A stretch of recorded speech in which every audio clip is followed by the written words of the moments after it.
بلاول بھٹو کی بھارت کو ایک بار پھر امن کی پیشکش، کشمیر اور پانی سمیت تمام تنازعات مذاکرات سے حل کرنے کی دعوت دے دی۔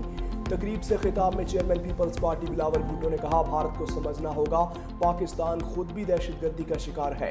پاکستان ہر گزشت دہشت گردوں کے سامنے نہیں جھک سکتا۔ سرنڈر کرنا پاکستان کی ڈکشنری میں شامل نہیں۔ پاکستان عالمی امن کے لیے دہشت گردی کے خلاف لڑ رہا ہے۔ ضرب عضب اور رد الفساد جیسے آپریشنز نے دہشت گردوں کی کمر توڑ دی۔ عالمی برادری دہشت گردی کے خلاف جنگ میں پاکستان سے تعاون کرے۔ افغان حکومت پر واضح کر دیا، سرحد پار سے حملے قبول نہیں۔ افغان عبوری حکومت دوحہ معاہدے میں کیے گئے وعدوں کی پاسداری کرے۔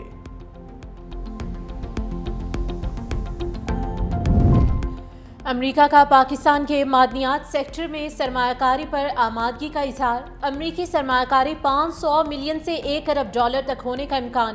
واشنگٹن میں پاکستانی وفد اور ٹرمپ انتظامیہ کے درمیان مذاکرات جاری۔ پاکستان کی امریکہ کے ساتھ تجارتی حجم بڑھانے کے لیے تجاویز۔ سفارتی ذرائع کے مطابق پاکستان اور ٹرمپ انتظامیہ کے درمیان نیا تجارتی معاہدہ نئے تعلق کی بنیاد رکھے گا۔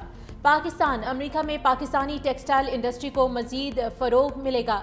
امریکی سرمایہ کاروں کو مختلف شعبوں میں سرمایہ کاری کی بھی دعوت۔ ٹرمپ انتظامیہ کی پاکستان کے ٹیک سیکٹر میں بھی سرمایہ کاری کرنے کی دلچسپی۔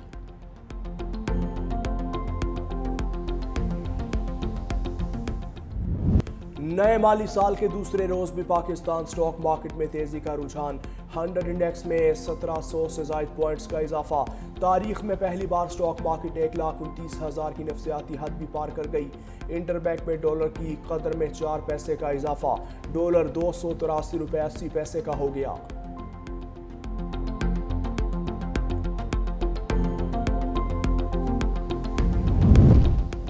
ہزاروں اشیاء کی درآمد پر 100 ارب روپے سے زائد کا ٹیکس عائد۔ لندھے کے کپڑوں اور جوتوں کی درآمد پر 10% ریگولیٹری ڈیوٹی لگ گئی۔ آرٹیفیشل جیولری کی درآمد پر 32%، جبکہ کاسمیٹکس، پرفیومز، شیونگ کریمز اور دیگر مصنوعات پر 40% ریگولیٹری ڈیوٹی عائد۔ پان کے پتوں کی درآمد پر 400 روپے فی کلو اور تمباکو کی درآمد پر 40% ریگولیٹری ڈیوٹی دینا پڑے گی۔ ٹیکسز کی بھرمار کے باوجود FBR گزشتہ مالی سال کا ہدف حاصل کرنے میں ناکام۔ ہدف میں 2 بار کمی کے باوجود 165 ارب روپے کم وصول ہوئے۔ شارٹ فال 1248 ارب روپے رہا۔ غزہ میں امن کی راہ ہموار، اسرائیل غزہ میں 60 روزہ جنگ بندی کے لیے راضی۔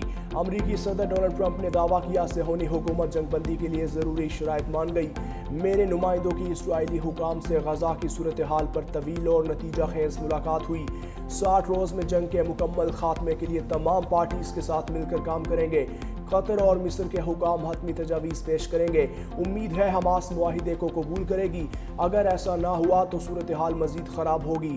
اسرائیلی وزیر اعظم نیتن یاہو بھی 7 جولائی کو امریکہ کا دورہ کر کے صدر ٹرمپ سے ملاقات کریں گے۔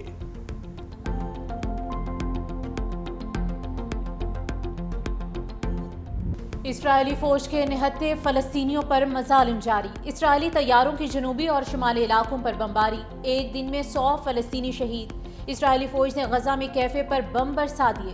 سالگرہ تقریب میں شریک 39 فلسطینی موت کی آغوش میں چلے گئے۔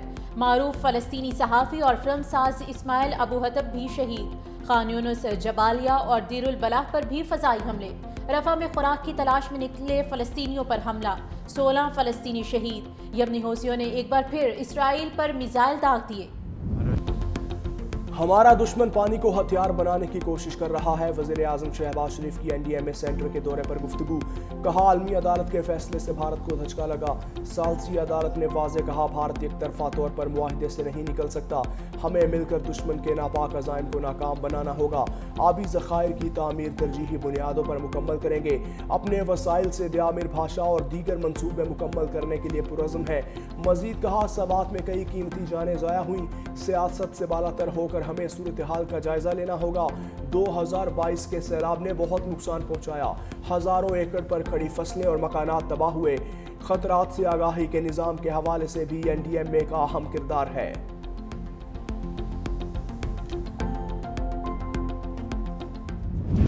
پیٹرول بم کے بعد عوام کو مہنگی بجلی کے جھٹکے۔ وزیر اعظم کا اعلان کردہ ریلیف پیکج بھی ختم۔ اپریل میں بجلی کی قیمتوں میں 7 روپے فی یونٹ کمی کا اعلان کیا گیا۔ اطلاع 3 اپریل سے 30 جون تک تھا۔ بجلی پر ریلیف پیکج ختم ہونے سے عوام پریشان۔ حکومت سے سوال کیا کہ مستقل ریلیف کب ملے گا۔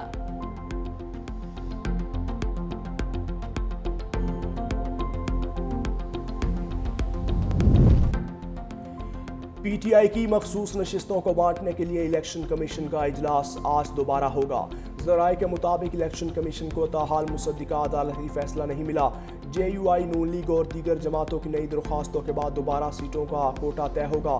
الیکشن کمیشن کی درخواستوں کے مطابق متعلقہ ونگز کو تیاری کی ہدایت۔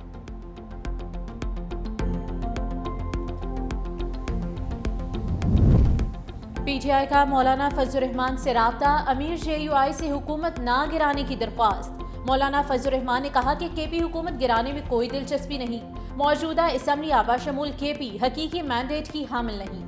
وفاقی یا صوبائی حکومت میں آنے میں کوئی دلچسپی نہیں۔ صاف، شفاف، منصفانہ، غیر جانبدارانہ نئے انتخابات ہونے چاہیے۔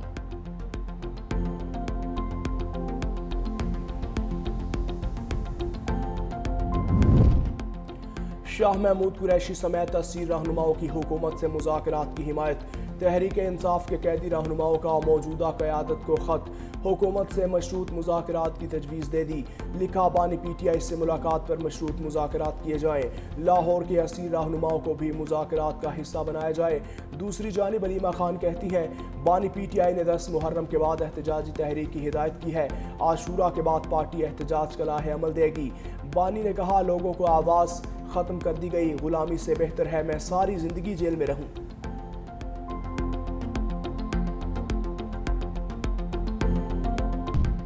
وزیر اعلیٰ مراد علی شاہ کی سندھ میں 93,000 اساتذہ کی بھرتیاں مکمل ہونے پر مبارکباد۔ کہا، چیئرمین بلاول بھٹو زرداری کے وی این کے مطابق تعلیم حکومت سندھ کی ترجیحات میں شامل ہے۔ نئے اساتذہ میں خواتین، خصوصی افراد اور اقلیتی برادری کے افراد کو میرٹ پر موقع دیا گیا۔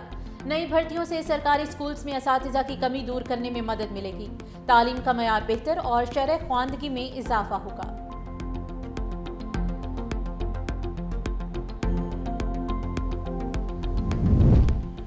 سندھ حکومت کا ترقیاتی بجٹ پیپلز پارٹی کی عوام دوست پالیسیوں، چیئرمین بلاول بھٹو اور صدر آصف علی زرداری کے وی این کا تسلسل ہے۔ سندھ کے سینئر وزیر شرجیل انعام میمن کہتے ہیں، حیدرآباد، سکر، لاڑکانہ، میرپور خاص اور شہید بے نظیر آباد کے لیے اربوں روپے کا ترقیاتی بجٹ پیش کر کے ثابت کر دیا، ہم صرف وعدے نہیں کرتے، عملی کام پر یقین رکھتے ہیں۔ صاف پانی کی فراہمی، نکاسی آب کے منصوبے، سڑکوں کی تعمیر اور کسانوں کے لیے زراعت کے نئے طریقے متعارف کروائے جا رہے ہیں۔ سیلاب متاثرین کے لیے 21 لاکھ گھروں کی تعمیر جاری ہے۔